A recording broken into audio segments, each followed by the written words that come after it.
a quien nos saludamos, creo que es la primera vez en el año que lo entrevistamos, así que, ¿qué tal, doctor? ¿Cómo estás? ¿Cómo te ha tomado el 2015? Buenas tardes, Cristian Nielsen, a tu audiencia también. El 2015 empieza con algunas noticias realmente históricas, algunas inesperadas, otras.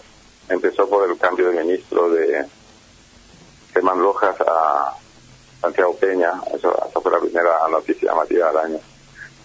Ayer tuvimos no sé si decir sorpresa, sabíamos que existían cuentas secretas en Suiza, ¿verdad? Pero no sabíamos que fueran tan multimillonarias todas y que son centenares de miles las cuentas. Ayer empezó a filtrarse deliberadamente, no es nada ilegal ya, la información riquísima en datos para todo el mundo.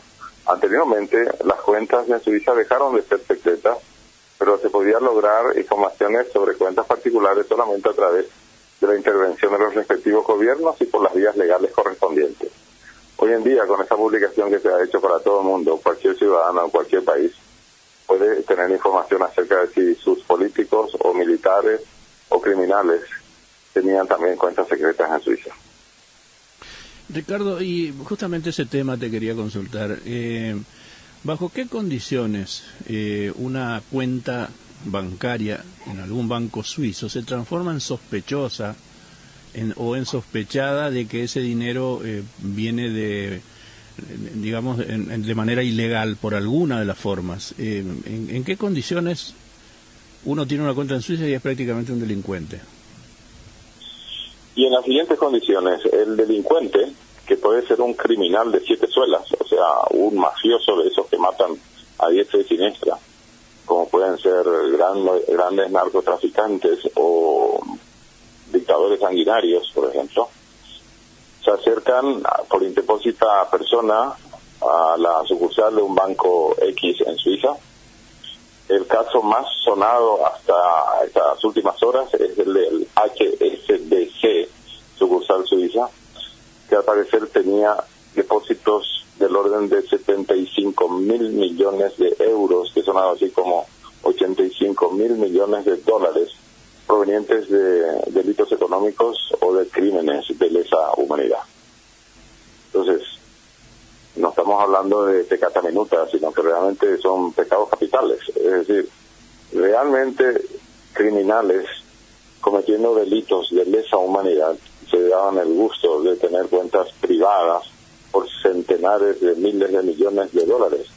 No son solamente 2 o 3 personas, son miles de personas en esa situación.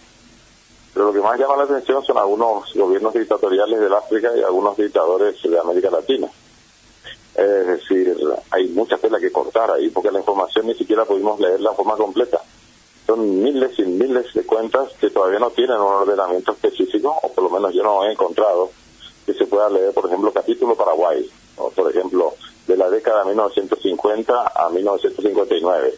Ese tipo de ordenamiento yo no encontré todavía, pero con el tiempo vamos a poder echar un vistazo a lo que han depositado personas, algunas ilustres y otras no tantas, de Paraguay en cuentas secretas de Suiza, con nombre y apellido, con cantidad de depósitos y ese tipo de informaciones a las que nosotros nunca habíamos tenido acceso. Claro.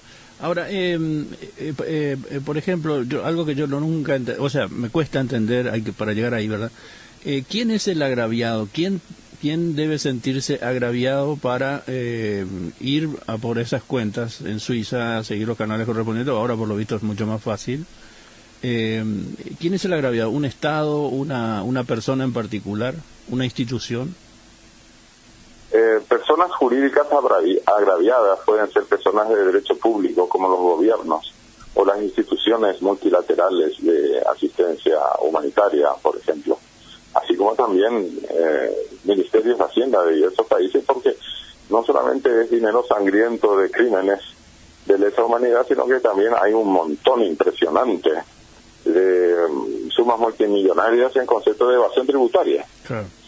Bueno, entonces allí están tan interesados en obtener esa información tanto organismos de Naciones Unidas como ministerios de Hacienda de países poderosos también, como Alemania, Japón, Estados Unidos y muchos desean saber, antes, hasta hace poco, hasta hace unas pocas horas, se podía obtener información mediante las vías legales correspondientes, mediando una solicitud del gobierno de cada país interesado o de un organismo de Naciones Unidas como institución interesada en eso.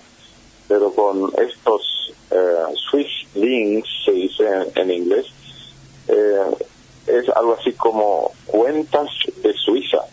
Y hay una expresión muy parecida que se llama también Swiss Leaks, que quiere decir hacer conocer las cuentas suizas.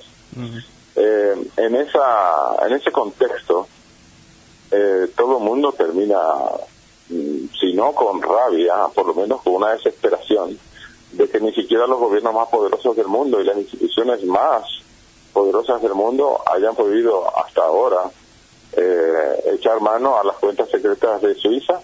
Eso se abrió hace apenas unos años y existen muchos otros países también que tienen ese tipo de prácticas, no solamente discretas o secretas, sino que son prácticas criminales, porque en la medida en que se ayuda a criminales de guerra o a dictadores sangrientos, se hacen cómplices esas instituciones financieras en Suiza de esos delitos cometidos.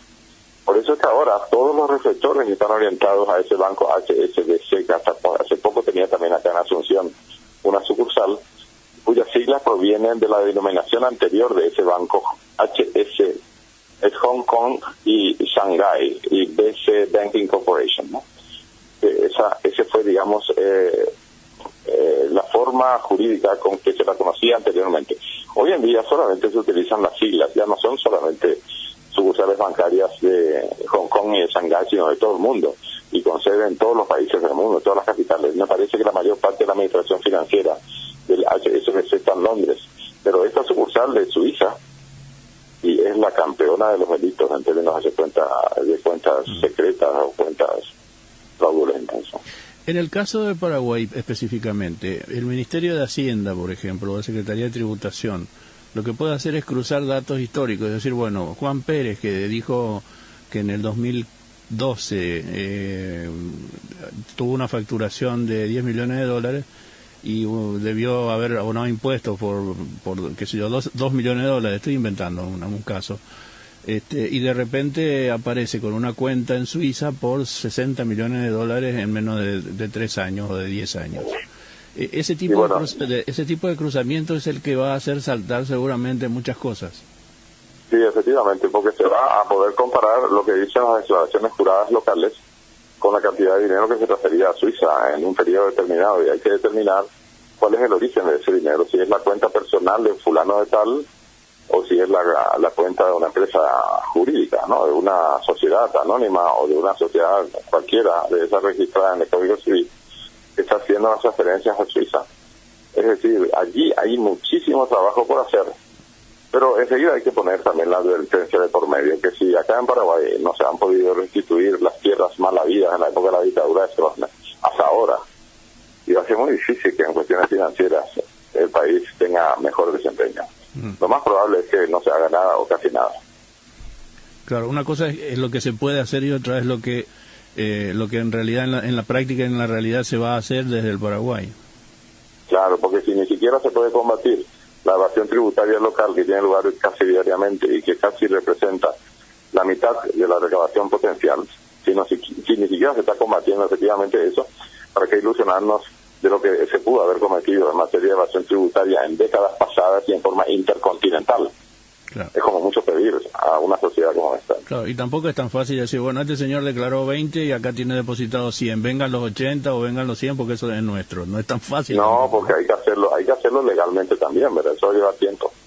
Claro. Suponiendo que se iniciara algún proceso así. ¿El único involucrado en este caso es el HSBC o hay otros bancos en Suiza que están en la misma situación? No, hay un montón de bancos, un montón. Estoy citando solamente el peor de los casos.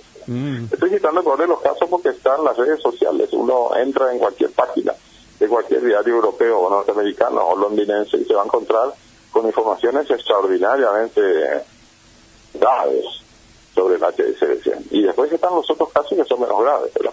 Pero ya está bien que los reflectores apunten ahora al HSBC, porque según cómo se reaccione con este mega banco de los crímenes en materia de depósitos, igual suerte le espera a los otros bancos, ¿verdad? Claro. Si las barbas de tu vecino descostar, pon las tuyas a remojarse, eso le decía, ¿no? Habrá muchos que tienen la barba en la palangana, seguramente. Efectivamente. Gracias, Ricardo. Muy amable. Ha sido un gusto. Que tengas buen año.